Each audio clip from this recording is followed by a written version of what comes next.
Maverick is going to be noisy on this one. That is really noisy.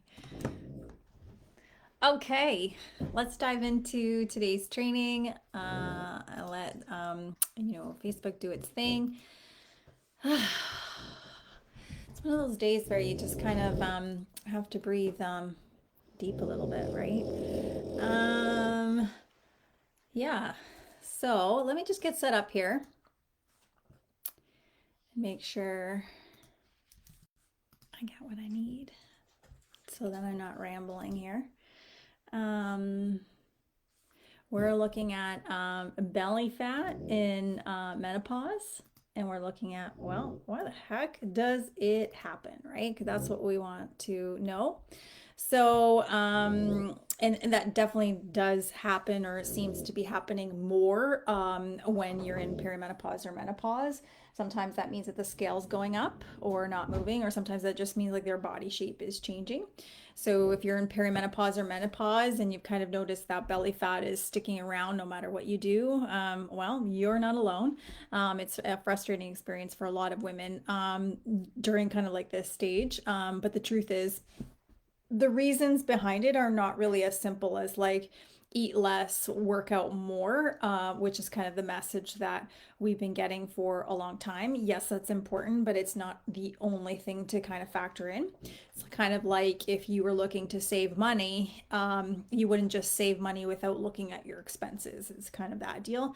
So in this training, what I hope to do is to break down exactly why belly fat becomes so stubborn during menopause and how hormonal changes like inflammation and your lifestyle factors are playing a role, because a lot of you will go to the doctors and you'll just hear, well, it's just menopause, it's just perimenopause, it's just the stage of life. No, there's a lot we can do to kind of help us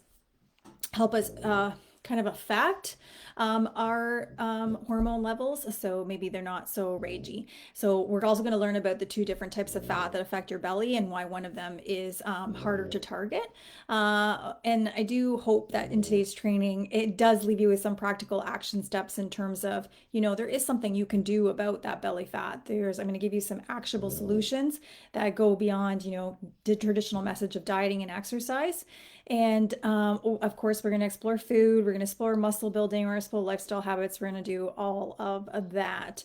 So let me start by saying, like, first, it's like you're not imagining, right? Like the belly fat, maybe it's more bloating, maybe it's more inflammation, and it's not entirely your fault. Like during menopause, there are hormonal shifts, like low estrogen, and that can lead to like, sometimes like a low grade kind of chronic inflammation, which triggers a lot of issues. So for some of you, that could be like food sensitivities or food intolerances, which like weren't there before. You could have like more bloating, like maybe by the end of the day, waking up bloated, or after meals, even though you're like, I didn't eat anything different. For some women, it's joint pain, and sometimes that's when you wake up in the morning, but sometimes that's after a long day of sitting, or sometimes that's in the gym as well when you're lifting weights. Slow recovery from illness or workouts, blood sugar problems, and so that doesn't necessarily mean has to mean diabetes, but it could just mean like those blood sugar spikes, and then that lull in energy after eating. There's an increased risk of stroke, heart attack, and diabetes, and a slowed metabolism. And I don't want to say it's completely stalled out, or there aren't things that we can't do to help us with our metabolism, but weight gain is just a little bit easier during this time. And so we need to be a little bit more dialed in at this time. And it's simply because, well, you're going to learn about it, that we're also losing muscle at a higher rate. So let's look at like, okay, why is the weight shifting? Like, why is it popping up around my belly when I never used to have a belly, or it never used to look this, or never used to hang, whatever that looks like, right? So now perimenopause can start in your late 30s and early 40s. It can start earlier, even though you don't have any symptoms, for example, but basically like your estrogen levels begin to decline faster than testosterone. And yes, women do produce testosterone too. So there's just basically like an imbalance in like an imbalance in these hormones, which causes like more body fat stores. So when estrogen is higher, the fat tends to accumulate around your hips, thighs, and buttocks.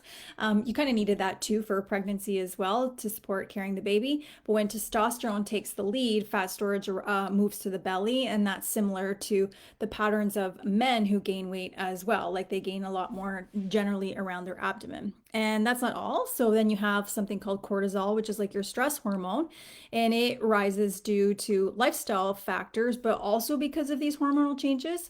So, like as your estrogen goes down, your body struggles to handle stress like it used to. So, your chronically high cortisol levels are linked to like things like insulin resistance, which also drives fat storage around your middle. And then you add in that in general, we're, perimenopause and menopause means a reduction in lean muscle mass, partly due to aging, but partly due because less physical activity. And when I talk to women, sometimes it's because we're doing more sedentary jobs, or we don't have young kids we're chasing around or driving them everywhere and having to get out and move with them. And it starts to make sense why the old ways of staying in shape, like maybe you were relying on more cardio or more HIIT or cutting out calories, just don't work anymore. So it's not just a slower metabolism. It's kind of like, hey, there's like a shift in kind of your hormones that are happening. But here's the thing, you don't have to accept it as obviously just menopause. Your hormones do respond to your input. So if we're doing kind of the right things, we can start to gain a sense of control and start to feel a little bit better. So that's why fat distribution kind of changes. It's like a multi-layered effect. So the simple term that you'll often hear is, well, just accept it, you're in perimenopause or menopause, but it dismisses all of these other nuanced layers that are happening as well. And the fact that a lot of women come to me and are frustrated because everything that they used to do or know how to do is no longer working, but we're really not understanding all of these different facets that are happening and why the fat distribution is changing. Now, like I said at the beginning, there are two types of fats. There's subcutaneous and visceral. And if you don't remember that, just remember there's one that's S and one that's V. So the S one is that you're the fat that you can pinch. It's like just sitting under your skin. It's less dangerous, but still plays a role in how you feel and you look, right? So women will sometimes describe that as like their muffin top, for example, right? Or it's the layer that kind of sits on top of their pants. But visceral fat, well, that's a little bit deeper fat that surrounds your organs. And visceral fat is more concerning because it releases a lot of inflammatory substances that really can disrupt your hormones and increase your risk of diabetes, your risk of heart disease, and your risk of high blood pressure. And that's the thing, is like, if you get diagnosed with diabetes, it just doesn't start that day. It's been working its way up to that. Same with heart disease and same with high blood pressure. So a lot of us, it comes out of the blue, or it's like we're thinking, okay, now I got to do something, but it's been in the works for a while. So we do want to kind of get on top of it. So again, extra belly fat, like yes, there's hormonal shifts that are happening like I just described, but we also want to be careful that we're not gaining a visceral fat because of the added health risk that will have as well. So let's talk about first inflammation and belly fat. Inflammation can be the sneaky culprit behind like your perimenopause and menopause symptoms. So inflammation is kind of like your natural response to injury and infection. So acute inflammation, like, if you cut yourself or do something, like it swells up, for example. Like, I don't know if you've ever, somebody might be watching this, jumped on a box jump and taken their shin out, it swells up right away, right? And that's just your way of like dealing with the acute inflammation. It's short term and it's really helpful. You need it for the healing process. But chronic inflammation, on the other hand, it can be like, for some people, it can be, not low grade. It can be like pretty persistent and pretty up there in terms of like, I feel it all the time. But chronic inflammation generally is persistent. Generally, it's low grade inflammation, and it builds up kind of silently due to factors like, what impacts your inflammation. We often think it just injury, but again, that's chronic. That's acute. That's not chronic. We're not thinking about our mental and emotional state. We're not thinking about our sedentary behavior. We're not thinking about exposure to toxins, so alcohol does count here. We're not thinking about our poor diet, including overly processed healthy foods like protein bars, protein wraps, keto breads, and shakes, and those sorts of things. We're not looking at overeating and undereating. We're not looking at food intolerances. We're not looking at overtraining or not recovering properly. And we're not looking at the role that trauma or grief can also cause in that persistent, low grade, yet harmful chronic inflammation. So acute tends to be more noticeable, where chronic is more silent and over time, and not always obvious to everyone. So you might say, I feel a lot more tired or exhausted, but not really equating that with chronic inflammation. You might say like, hey, I have a lot more joint pain or a lot more stiffness in my joints, but not, connecting that to acute chronic inflammation. You might say I have more bloating and digestive issues and not, connecting the two. And the other one that often surprises people is brain fog as well. So all of those kind of they overlap with perimenopause and menopause, right? And so then again, obviously, if they're left unchecked, it's not just about how you feel, it's not just about how you look, it's not just about the belly fat, but it's also like you can develop conditions like insulin resistance, autoimmune disease, diabetes, and heart disease as well. So you might also notice in perimenopause and menopause, you don't tolerate certain foods like you used to, or recover from certain kinds of exercise like you used to. Those are all signs. So for example, a lot of my clients, caffeine used to be the thing that they could do, and now it's like they get jittery, they have more maybe like heart palpitations, for example, they just feel unwell, they have severe bloating or diarrhea afterwards. All of that can be a sign too. And over time, when we have chronic inflammation, it can start to wear down your body. You become tired, and then you don't have energy. So then you're trying to solve for energy, right? How do I get more energy? So you drink more caffeine, maybe you drink more water, you start getting out some vitamin D, but you're dealing with the symptoms of it. You're not dealing with the root cause of it. So inflammation can affect your hormones. And the reason why we're talking about inflammation, right, is because not everything that you see around your belly is fat. It can be inflammation as well, including gut health, which we're going to get to. And so we really need to discern between these different areas to really figure out what's going on, because it's really about solving for the root issue, not a bunch of these symptoms where we then get burnt out and tired and feel like nothing's working out.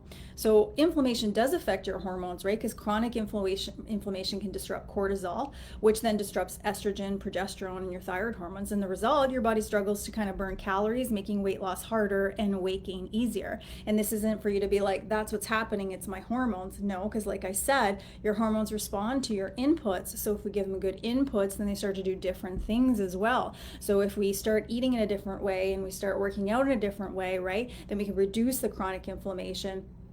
And then we can then start to burn calories a little bit better, right? And we also don't have so much of what feels like those hormonal fluctuations. So yes, belly fat isn't just about aging or menopause. It's also about addressing like, well, we got to look at inflammation. Is it what's driving the problem? It also explains why, you might say I didn't change anything, yet the scale is moving in the opposite direction, or I never used to worry about weight and now it's just like it's happening. Like I need to think about it more. Chronic inflammation is going to affect your metabolism and your body's ability to burn calories. And so you could be solving for energy, you could be solving for, hey, bloating, you could be solving for all these things, but really what's underlying it is we're not addressing the overall picture of chronic inflammation. Which brings me to gut health too. So we can't talk about belly fat without talking about your gut, right? Like we already chatted about in perimenopause and menopause, there's hormonal changes like fluctuations in your estrogen, your cortisol levels, but that can impact your gut health, leading to bloating, slower digestion, for example, and imbalances in the gut bacteria. So those disruptions can cause like just more discomfort, but also contribute to increased belly fat. So a stressed gut can trigger inflammation, and that can also brain fog, let me tell you, and also a lack of energy and heightened cortisol, which encourages fat storage, especially around the abdomen.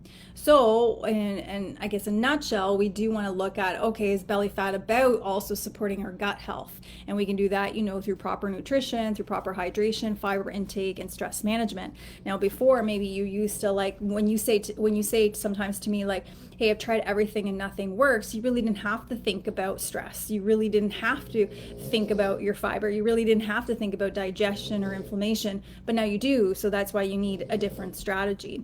So when you look at belly fat, we need to consider, well, is what I'm doing or what I have tried doing addressing overall inflammation? And is that the reason why I'm getting more belly fat, for example? And then the second part is the reason why I have, a different distribution of fat where it's increasing around my belly, is it because I don't have good gut health? And that's the reason why. And is what I'm doing or is what I did do looking at my overall gut health? And so those are two things you need to consider. But also, in top of that, is the type of fat that you have, because definitely one has more dangerous health outcomes that, start earlier than when you get the diagnosis than the other. So let's look at some myths about belly fat. So the first one is you can spot train to lose fat around your abs. So doing planks, sit-ups, or crunches won't make your abs more visible by targeting belly fat.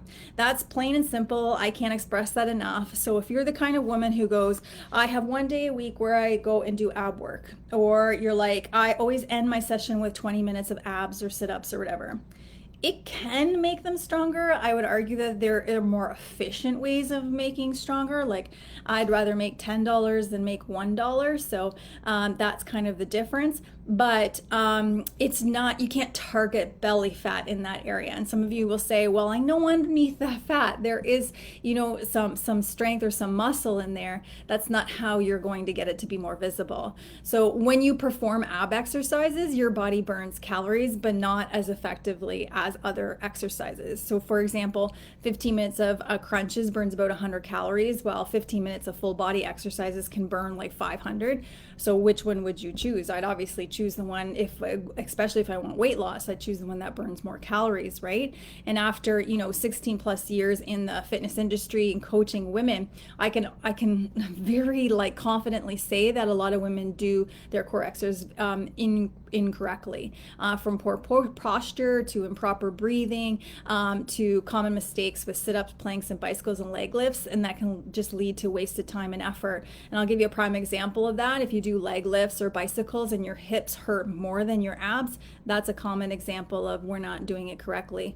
So that's why I kind of always cringe at 30-day ab challenges, right? So they focus on low calorie burning activities while ignoring form and the bigger impact strategies, right? So fat and muscle also, this is another myth as well, is that we think that if we lose fat, it turns into muscle. They're not interchangeable. It doesn't turn one into another. They're two different tissues. You can have strong defined abs ready to show, but if they're hidden under a layer of fat, no amount of exercise will make them visible. So you got to address lowering the fat content in your body in order to make your core more visible. We all have abs. It's just about uncovering them in the right way. So those are two common myths about hey, I can spot train to get a flatter stomach. And the other one is that if I lose fat, it turns into more muscle. They're interchangeable. That's not how it works.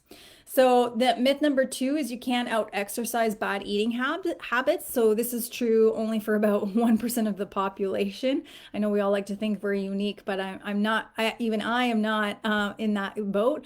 So let's break it down. So if you're eating foods that upset your stomach, whether it's high sugar, fat, salt, or even some foods that are considered healthy, but just don't work for you, you're increasing inflammation, which we already talked about. And when inflammation increases, again, it causes that bloating, which often leads to a lower belly pooch. And so the lower belly pooch is sometimes for women, especially if they're a little bit leaner, they might have a lean look. And then by the belly button below, it comes out a little bit more. Also, a lot of women that are overweight that I work with don't really know if they're bloated or not, right? I just know that area just doesn't feel good, doesn't look good, doesn't feel comfortable, but they really aren't able to discern between bloating and if it's just fat gain, right? So this bloating can, obviously if you're bloated, then it affects your posture. And when you're bloated, you may tend to arch your back again. That can lead to lower back pain as well, but also makes your stomach pop out even more. So now if you're overeating, like we talked about in myth 1, no amount of exercise is going to reveal your core or help you with weight loss. So many of the calories counts from fitness trackers and machines are inaccurate, and some of us fall into the trap of eating back every calorie we burn. I know that there's a diet out there that does that. If you put in your exercise, it lets you eat more calories. You might even catch yourself saying things like, I worked out, so I deserve this, or I can afford the calories because I worked out. So this is where the word deserve comes into play. Like that's all obviously about mindset. So you're essentially rewarding yourself with food. So you can use exercise to support your food choices, but don't expect significant weight loss or body changes just from working out. It's all about the full picture. I wasn't coughing before this. So you need to have nutrition and exercise kind of going together. So that's the other myth, is that you can out exercise bad eating habits. And for the reasons that we talked about, it's just simply not true.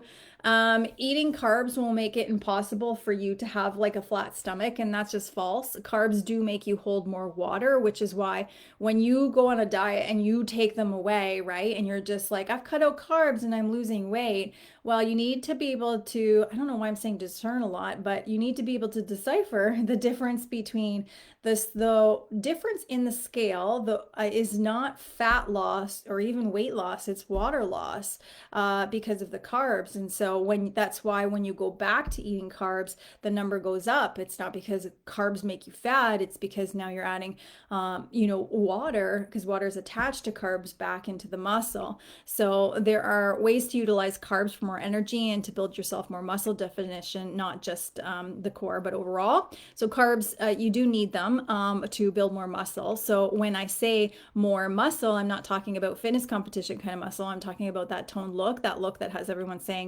she looks like she works out and she takes care of herself, right? So eating carbs has a role, and it's important, particularly in perimenopause and menopause.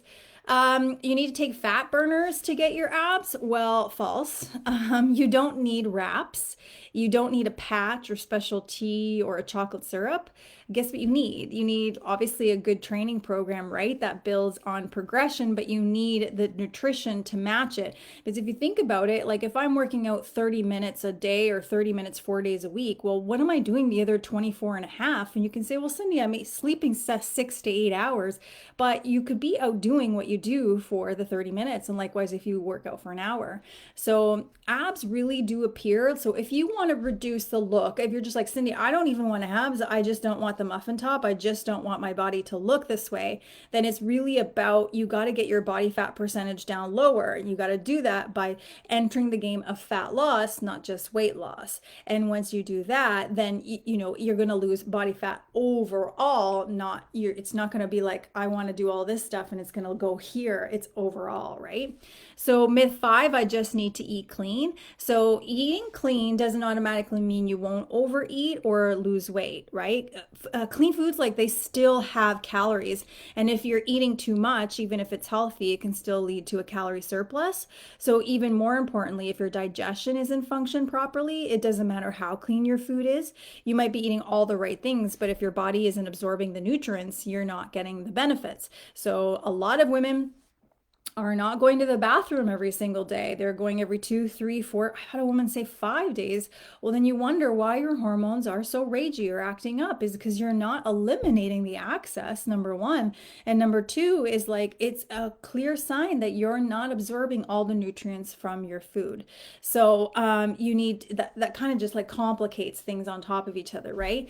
And if you're eating the same foods repeatedly or relying too much on processed protein, it can really just mess up your digestion. So that can lead to more, pronounced lower belly pouch, whether you're bloated or not. So it's not just about eating clean, it's about eating a variety of nutrient dense foods and supporting your digestion overall. Like, you need to feed those little guys in your belly all kinds of different nutrients, not just the same all the time, right? So, and that's a big misconception, is like, if you eat healthy or clean and you're like, I don't know why, I used to eat like crap and I used to lose weight when I was 20, and now I eat so clean and healthy and I cook all my meals, sure, I have the occasional wine, or sure, I have the occasional treat, but like, it's not happening all the time, is we're not considering all of that underneath it too, right? So, what should you focus on? So, what's like the biggest bang for your buck? Where is time well spent? Like if you're in business, like where is your ROI, your return on investment, right? So, more protein equals less body fat. So, the amount of protein you need depends on your body weight or your ideal weight. A good range is between zero point 0.8 to 1 gram of protein per pound of body weight. You could go up to 1.22, but I usually max people out at about 150 grams just so that they don't avoid digestive issues. So when you increase your protein, you do want to do it slowly, because if you ramp up too quickly, you might end up more bloated and constipated, which a lot of women have reported. It's like every time you're doing it too quickly, and you're probably doing that by adding in a lot of fiber too at the same time. So, how do you start doing this? Well, first, it's just like anything, right? You got to take inventory. You got to track your current intake first, right? If I wanted to like save money, I'm in my third active life and I'm looking at retirement, and now I want to look at how much I'm going to have when I retire. I can't just like start putting it away. I have to look at, well, what am I aiming for? How much do I want to have when I retire? But I also have to look at, okay, well, how much can I realistically put away? And looking at your expenses, you got to look at your current intake and take inventory of that in order to know where you're going. So it's the same thing here, right? You got to start by tracking your current intake first. So how do you get more protein? Here are some easy ways. So for example, you can increase the serving size of what you already eat. So it doesn't necessarily mean that you have to eat more often or more things. So for breakfast, if you're having an egg, well, one egg is not enough protein. It is about 0.25 of a protein. It is not enough protein. It is a protein and a fat, but it's not enough of a serving of protein. So you can add egg whites to your scrambled eggs, for example. So you can add like a cup, and then it's not an extra meal. It's just more food at breakfast. For lunch, you can add an extra 10 grams of chicken to your salad, because a lot of you maybe are eating like the M&M meats size portion, and it's just, like those small pieces. It's not enough. Or you're having like, lunch meat in your sandwich, and it's like 3 or 4 slices of deli turkey meat. It's not enough. But if you can add a bit more, it does become enough, right? And for a snack, you can try cottage cheese or Greek yogurt, not one of those individual cups, because that's not a serving, but maybe that's where you want to start. You do need a lot more to hit a serving, because again, you're trying to hit the 0.8 to 1 gram of protein per pound of body weight. So if you aim for 30 grams of protein per meal, that already gives you 90 grams of protein for your main meal. So like breakfast, lunch, and dinner, leaving room for more in your snacks. So that's another way of going about it too. Not only does this help you kind of hit your protein target, but also it helps lower your cholesterol, cortisol, right? Because we know that cortisol goes up in perimenopause and menopause, and where it likes to sit is around your abdomen. Keeps you fuller for longer, prevents energy crashes and cravings, reduces the muscle breakdown, because again, we're losing muscle in perimenopause and menopause a little bit more, and it burns more calories during digestion too. It's just the rate at which it burns or you metabolize it is different than, let's say, when you eat fats and carbs. So protein isn't just for muscles, it's obviously the key to your weight too, right? So what else? So just because we touched about carbs before, let's like go there and talk about carbs, right? So cutting our carbs again will show a drop in the scale, but it's water weight, it's not fat. So you do need carbs for hormonal function. So when it comes to weight loss, especially during perimenopause and menopause, it's not about cutting out carbs completely. You need to kind of be in that consistent caloric deficit. So you do need to eat a little bit less, right? So you need to have a calorie deficit in order to lose weight. Not a lot, because we don't want to mess up our hormones and our energy and our digestion and all that sort of stuff. And you want that calorie deficit to have a good balance of protein, carbs, and fats. That's the key to keep your protein up, your fiber high. That's going to support your metabolism, but it's also going to help you so that you're not fighting cravings and hunger or even energy while you're trying to lose weight. So how are we going to do that? Well, one, obviously, we generally know if we focus on whole foods, the less processed, the better, just because they are packed with more fiber. But, the portions of your carbs still matter, because they still have calories, right? So, like, for example, a white potato, especially when reheated as leftovers, this forms resistance starch, which helps with your blood sugar levels. If fruits like, berries, for example, veggies like carrots, snap peas, chilies and peppers, quinoa and beans. Those are all examples of whole foods. Then you got whole grains, right? So you got things like, a chickpea pasta, a country harvest whole grain flax and like quinoa bread, or rice, for example. The order of eating still matters. The order in which you eat your food can make a big difference for blood sugar management, which helps your waistline control. So eating your veggies or your protein first before your carbs can help you stabilize your blood sugars and prevent those crashes and cravings. But also if you get full, or you feel satisfied off veggies and protein, chances are you're going to eat a little bit less of your carbohydrates too. So eat some veggies and dip before your sandwich or your wrap. And the dip can be made with the Greek yogurt or the cottage cheese as well, or have a starter salad before, let's say you had pasta. Hopefully, it has way more protein in it or veggies in it than it does pasta. And then the rule that I always like to kind of follow, or the guideline, I guess, is no naked carbs. So never eat carbs on their own.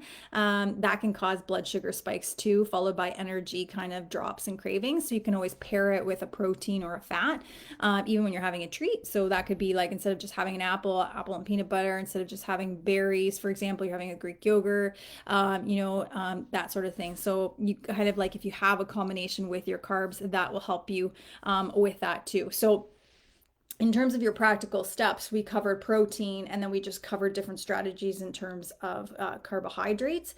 And then let's look at muscle, right? So muscle plays a key role in your metabolism, your hormonal function, and even inflammation. So all of that impacts belly fat. So when we lose weight, we don't just lose fat. We want to maintain, right, the muscle mass, or the muscle that we have. The problem with many weight loss approaches, especially weight loss medications, is that they don't prioritize muscle. And then that can lead to like a skinny fat kind of situation. Oh boy. So having muscle matters more than just appearance. So, big muscles in your workout, like those, you want to be able to work out those big muscles like what you do for squats and deadlifts. They're going to make the biggest differences. They're going to make actually more difference than your core exercises. So to burn fat, you want to focus on exercises that engage larger muscles, and make sure you're focusing on bracing and breathing and posture. And again, when you think about perimenopause and menopause, muscle matters for your metabolism. So after the age of 30, the average is that women lose about 4 to 6 pounds of muscle per decade. So losing muscle doesn't just affect your strength, it changes kind of your hormonal profile too. So body composition does matter. The ratio of muscle to fat you carry affects your belly fat, including the dangerous visceral fat around your organs. So while HIIT and interval training are great for burning fat, they might not target that stubborn belly fat as well as weight training can. So weight training helps with the total body fat loss, or abdominal belly fat reduction, and lean muscle growth. So that means that, AKA, you end up with a different shape of your body, right? And then we can't not talk about stress and sleep. So, I know it's feels like it's always like the least sexy part of the things, right? So chronic stress leads to high levels of cortisol, right? That's the stress hormone, and then that encourages more fat storage kind of around your abdomen.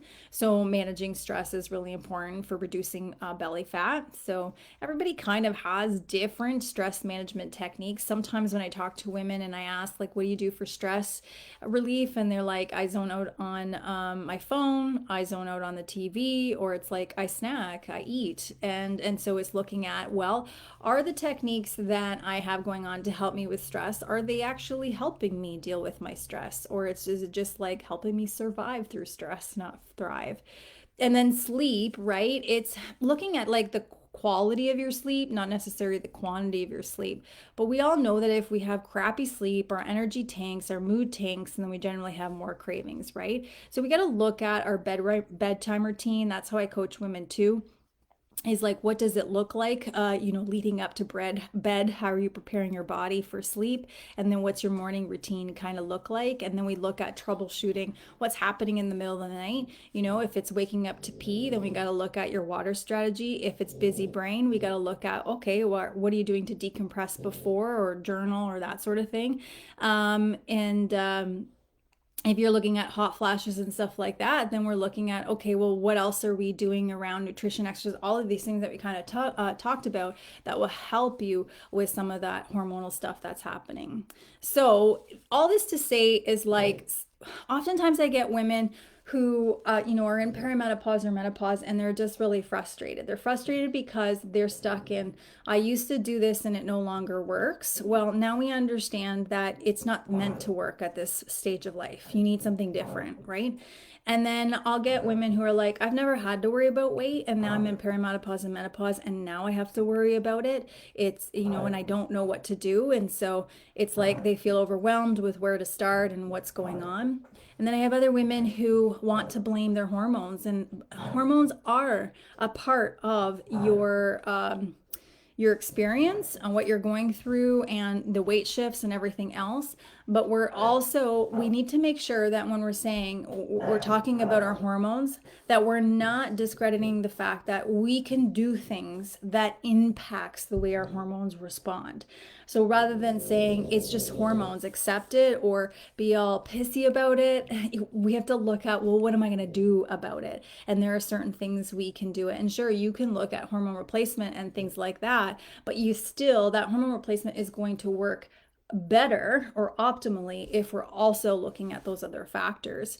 And then I get other women who say it's their cortisol. Well, again, like we just talked about, sure, there is a shift in cortisol when you're in perimenopause and menopause. Yeah, you're right. But what are we doing to help it so that it's not getting to a level 10 out of 10, or it's not to blame? It's just one factor, but we're doing things we're doing things in order to not make it lead the roost, I guess.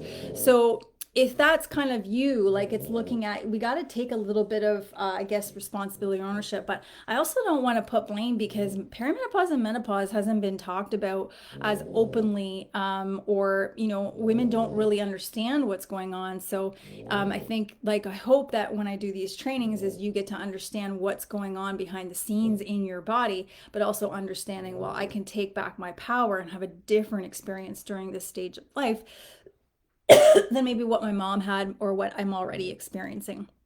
So let me know if I did that.